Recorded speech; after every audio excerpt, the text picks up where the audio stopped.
The fig I heard when I walked into the billionaire's mansion wasn't the music or the laughter.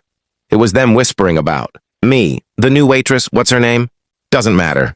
Just another hire from the agency. She looks nervous, cute. I pretended not to hear.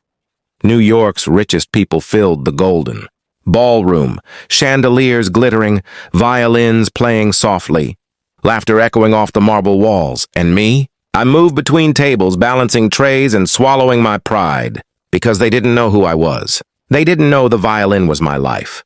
They didn't know Juilliard had accepted me, before life ripped everything away. Tonight, I was just the help, until he noticed me.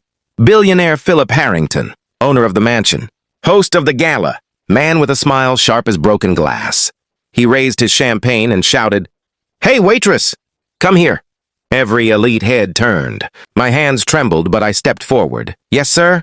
He pointed at the grand violin resting on a velvet stand near the stage. "Do you play?" He smirked. A few guests giggled, expecting the humiliation they saw coming. I opened my mouth to say no, but then I saw my reflection in the polished floor. My tired eyes, my cracked heart. "No, I wasn't going to let them define me." I swallowed hard. "Yes," I said quietly. Harrington burst into laughter. "Oh, this I have to see. Everyone, our new entertainment! The waitress who thinks she can play." And just like that, the room of elites turned toward me. "Waiting for me to fail," the guests whispered as I walked toward the violin. "Is this a joke? She'll embarrass herself." I live for moments like this. My cheeks burned. I reached for the violin. Gasps echoed across the room. "This will be priceless," someone said. The billionaire raised his glass. "To tonight's entertainment, humiliation by violin." Laughter filled the air. My grip tightened around the bow. They thought they were about to watch me fall apart. But instead, they were about to watch me rise. The moment my bow touched the strings, the world stopped. The first note, pure, trembling, heartbreaking, cut through the laughter like a blade. The ballroom fell silent. Every head turned. Every whisper died. Even Harrington froze mid-sip. The second note floated upward. Then a third, building into a melody I had written the day my mother died. A melody nobody had ever heard. Not on a stage. Not in a studio. Not even in public. Tears filled my eyes as years of grief poured out through each movement of my fingers. The guests stared, stunned. The mocking woman in diamonds dropped her drink. A photographer forgot to breathe. The musicians hired for the evening lowered their instruments, awestruck. Then someone whispered, "My God, she's a prodigy." That's not performance, that's soul. I didn't look at them. I didn't need their validation. For the first time in years, I wasn't playing for a competition, or money, or approval. I was playing for me. The notes climbed higher, then crashed down, then soared again, filling the mansion with a sound that didn't belong to their world. It belonged to mine. And when the final note faded, there was no laughter. Just silence, a silence so deep. It shook the entire room. The billionaire slowly rose to his feet, stunned. His arrogant smirk was gone. He stepped toward me, voice trembling. Where did you learn to do that?" I set the violin down gently. "My mother taught me," I said, "in a small apartment in Brooklyn. She believed music could open any door." He swallowed hard. I didn't know you were a musician." I stared at him. "You didn't care." Guests glanced at him, embarrassed for him. A few glared at him openly.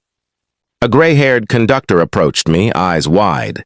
"Do you have an agent? A manager? Have you performed professionally?" I shook my head. "I haven't played in years." The room gasped. The conductor whispered, "Child, what you just did, that was genius."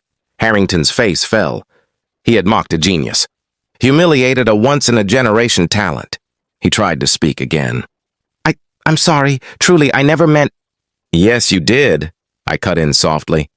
"And that's why it hurt." The room shifted uncomfortably. Then the conductor turned to the billionaire. "Philip, do you have any idea what you almost destroyed?" Someone murmured. "He treated her like a joke." Another, "He forced her to perform." A third, "He owes her more than an apology."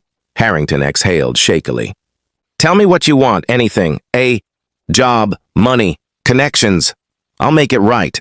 I looked him in the eye. It's not about money. It's about dignity. He froze.